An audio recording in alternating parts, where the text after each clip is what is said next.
All of the Real Talk interviews are now available in one place, categorised into topics. Some of them even have bonus downloads. So jump on over to our site and check them out. The link is in the description below. Hey, so Jamie, let's just maybe just a little bit of context around what's really happening right now in the business world. I mean, everybody's been shut down.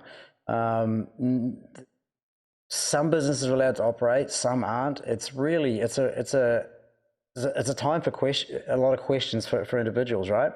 Yeah, it's there's been stuff bubbling away for a little while around COVID, obviously, but some other things as well. But in New Zealand, you've seen a very swift and immediate disruption of the market. If you own a restaurant, that market has disappeared. If you own a gym, that market's disappeared. If you're not in essential services or e-commerce, your market's disappeared. And what that's exposed or brought us to a point to is, what are the processes and skills we have as business leaders and business owners to work through that process? There is a big white elephant in the room. There's some major economic worries, particularly in the US, where companies like Pepsi and Starbucks and McDonald's and a bunch of others have been using debt to finance share purchases, share buybacks, and they've got no cash for a rainy day. Actually, there are more than 1 million employees internally, but then you think about all the suppliers. So that's a real worry coming out of the US, and that could be a financial crisis situation if that plays out that way. We certainly hope it doesn't. But for us in New Zealand today, it's you've got to react. You can't control the external environment. You can only control what you do, and that's we've been talking to a lot of business owners about that. Just doing a T-bar chart.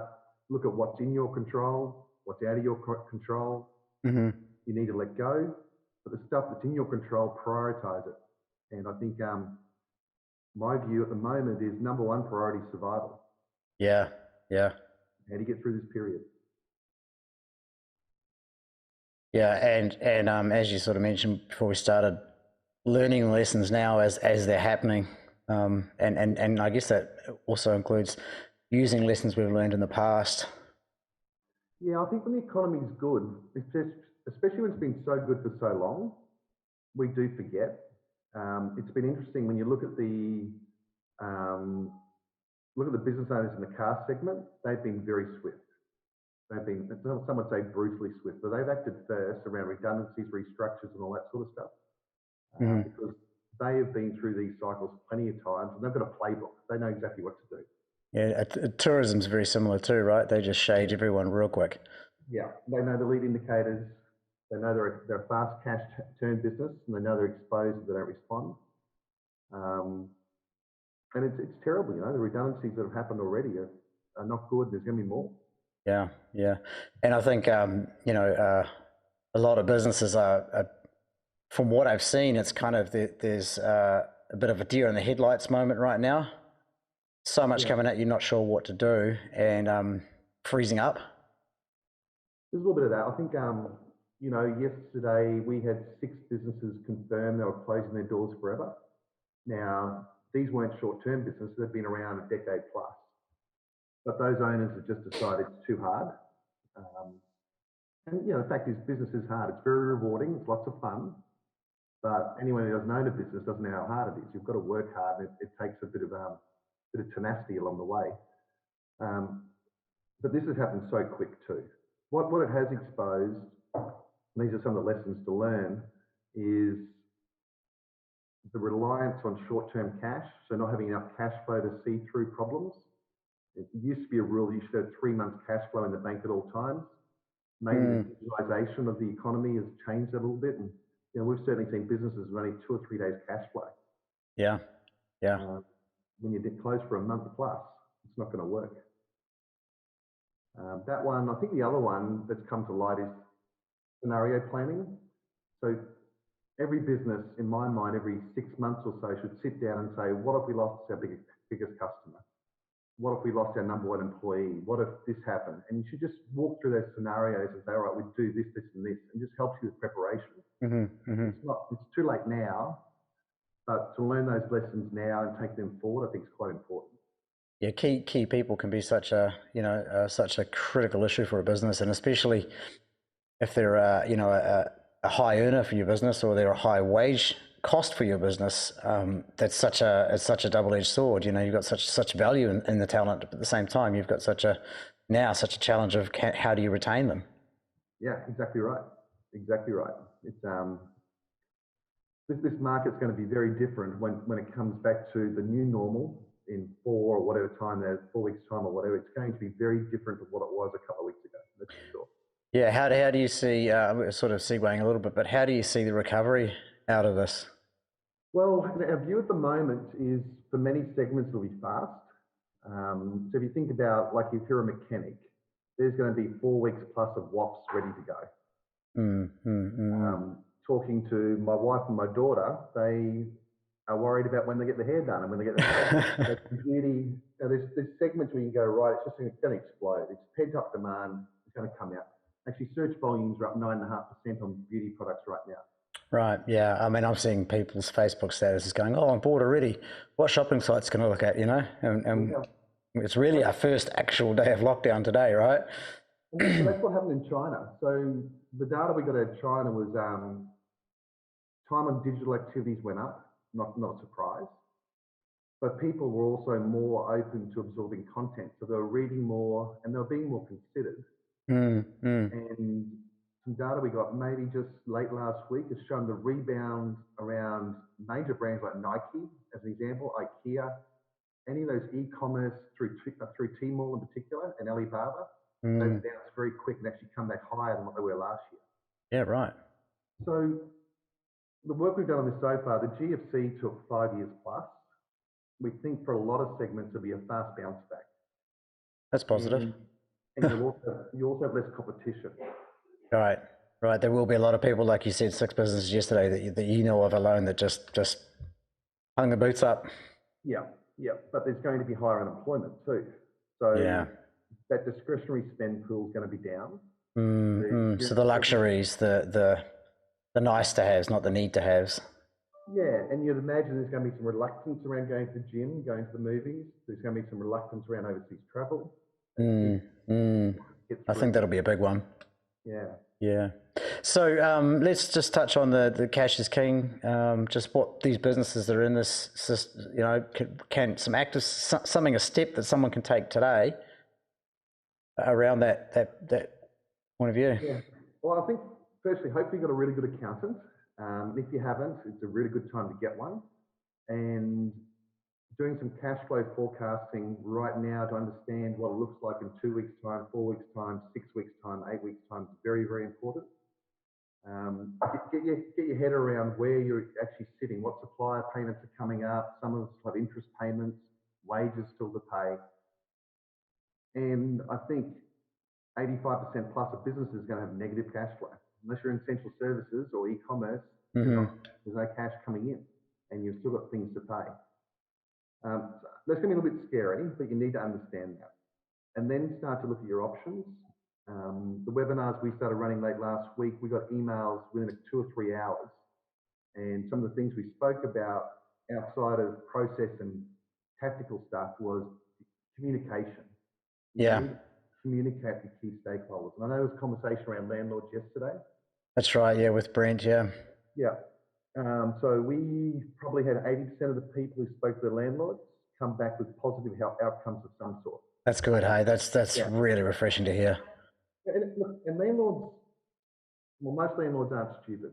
They know there's going to be an oversupply, and they know if they lose this tenant, they've got to try and get another one and spend their money to get them in and refit the building or whatever it might be. Yeah. So it's about having good, honest conversations. Like we run a really large account with Google, and I've reached out to Google and said, you know, the situation in New Zealand, you know, there's going to be challenges for us over this period. What can you do to help? Wow, and cool. They said, we'll come back. We'll come back and have a chat.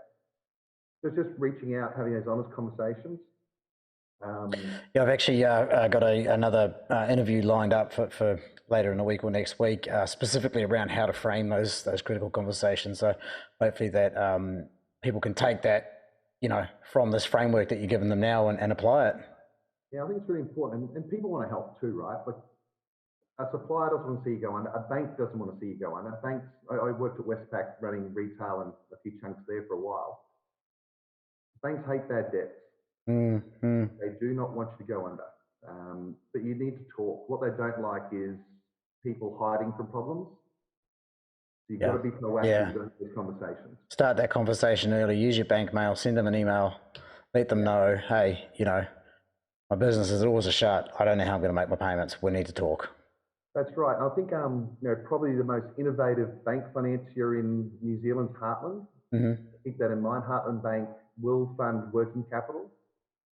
They will fund fit outs. They will fund marketing. They are a lot more open to outside your mainstream sort of business purchase, asset purchase sort of stuff.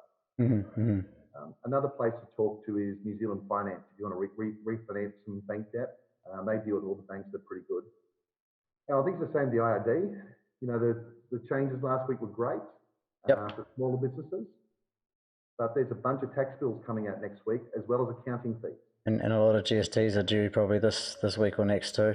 Yes, and we've helped a few clients in the past with the IAD, and they're very reasonable and they're very good, but at the same point, you've got to be proactive and open and communicate early.